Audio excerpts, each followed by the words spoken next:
All right, cool. So what's up, guys? This is my first YouTube video, and I kind of wanted to do just like a raw talk about some thoughts I've had lately as a young entrepreneur trying to navigate business and life at the same time. So for context, I served 6 years in the military, deployed twice, and on my second deployment, I got the whole idea of starting a side hustle because I realized I wanted to make more money, and I stumbled across SMMA. And ultimately, I had a vision, I had a laptop, and I had some questionable Wi-Fi, but I was still able to figure things out between my shifts. So if you feel stuck, isolated, or limited, I get it because I was in that exact same spot.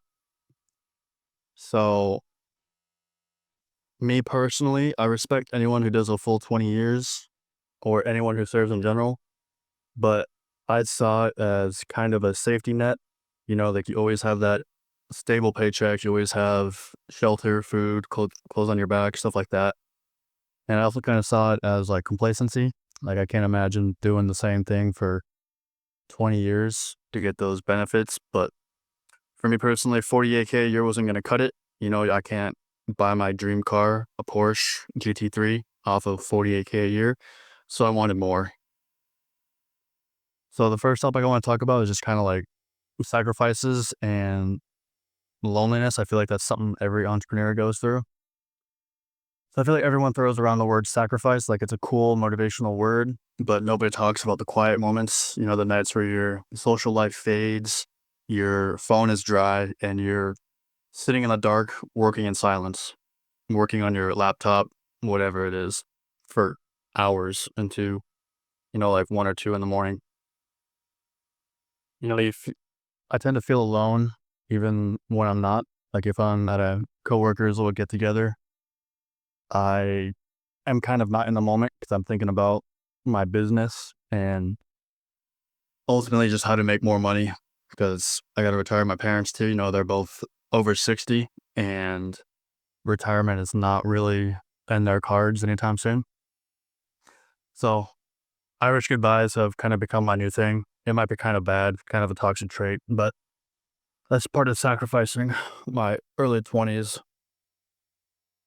Another thing is distractions. And for me personally, my biggest distraction was girls. When I got back from deployment, I was starting to see some results from SMMA, and I figured I'd put myself out there.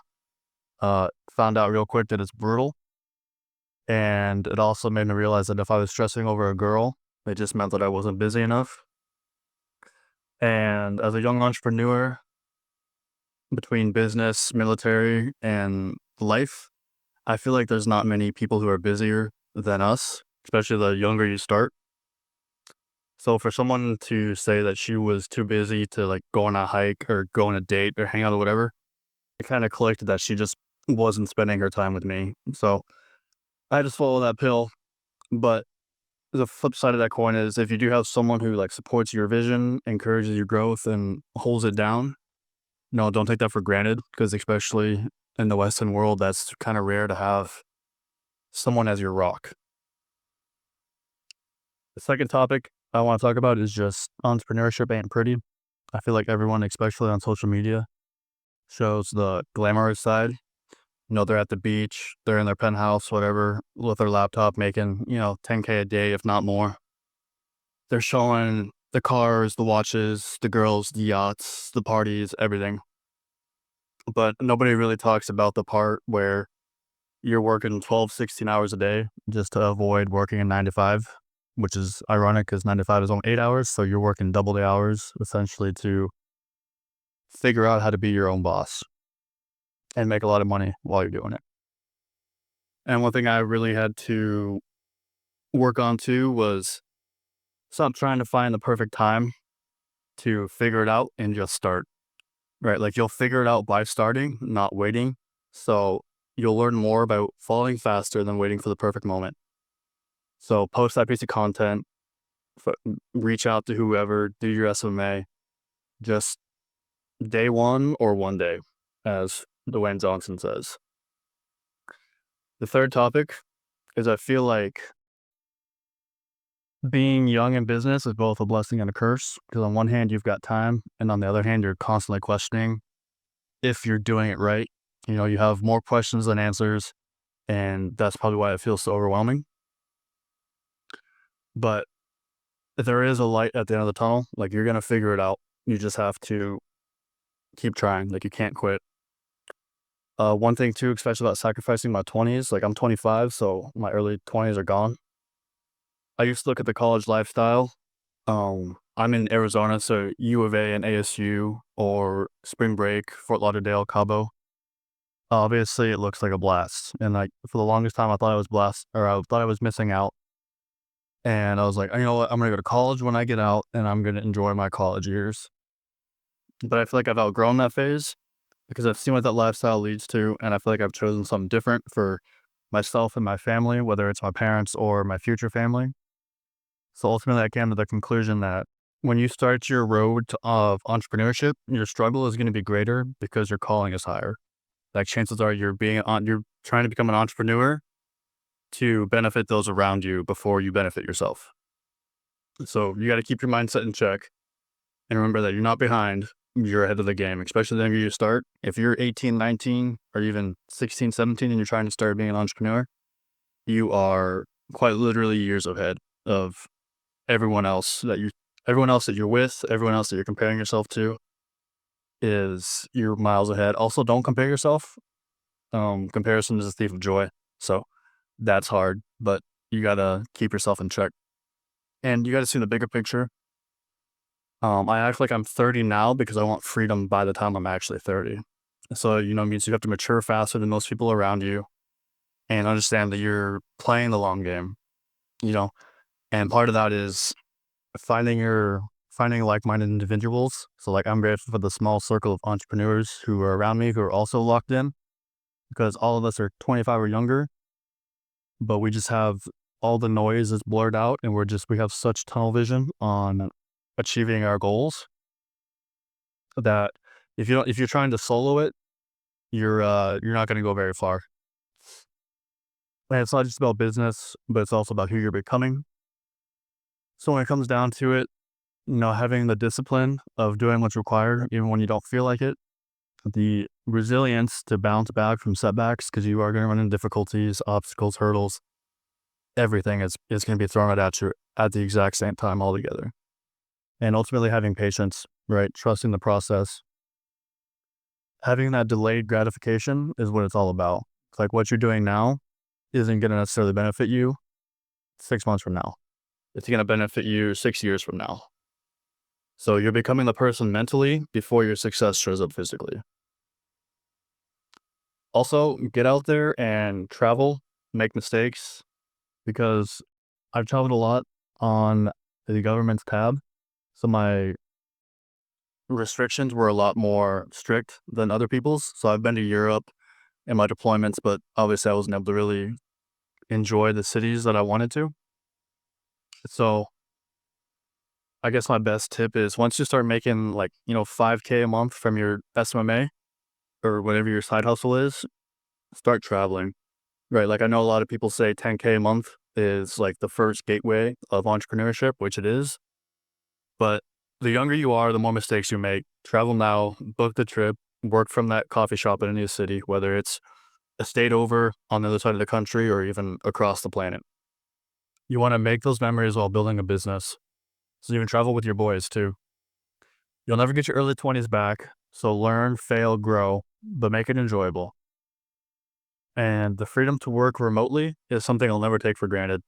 And I don't think anybody should. Like, who doesn't want to be sitting at a beach or in a villa in Bali, just working, making multiple figures a month.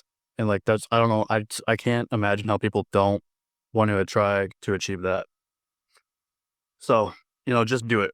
Like that Shia LaBeouf meme, but for real.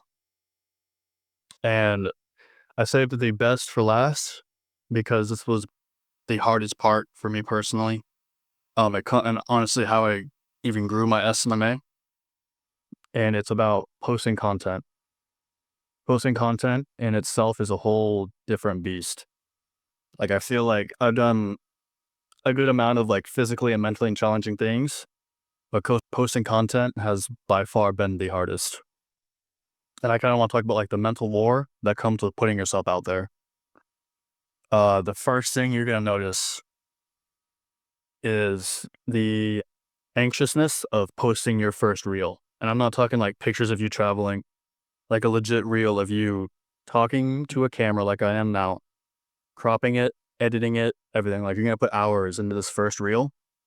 And when it gets down to that share button, you're going to be so anxious. It's going to, you're going to sit there on the screen for like 10 minutes of like, should I post this? Like, what are people going to think? So just the mental war that comes with putting yourself out there. You're going to post something you're proud of. And next thing you know, people from high school are going to unfollow you. Your coworkers are going to be joking about it. And you're immediately going to be regretting if you should even try to be different. But the truth is, you're not doing it for the claps. You're doing it for the clarity. You're doing it for your vision, and you're doing it for you. So, in regards to SMMA, cold outreach sucks, right? We've all been there. I would send hundreds of emails a day. I'd get like a 4% reply rate. Like it was horrendous. DMs, cold calling, all of it sucks, right? I feel like it's something we all have to go through, but it's a big waste of time.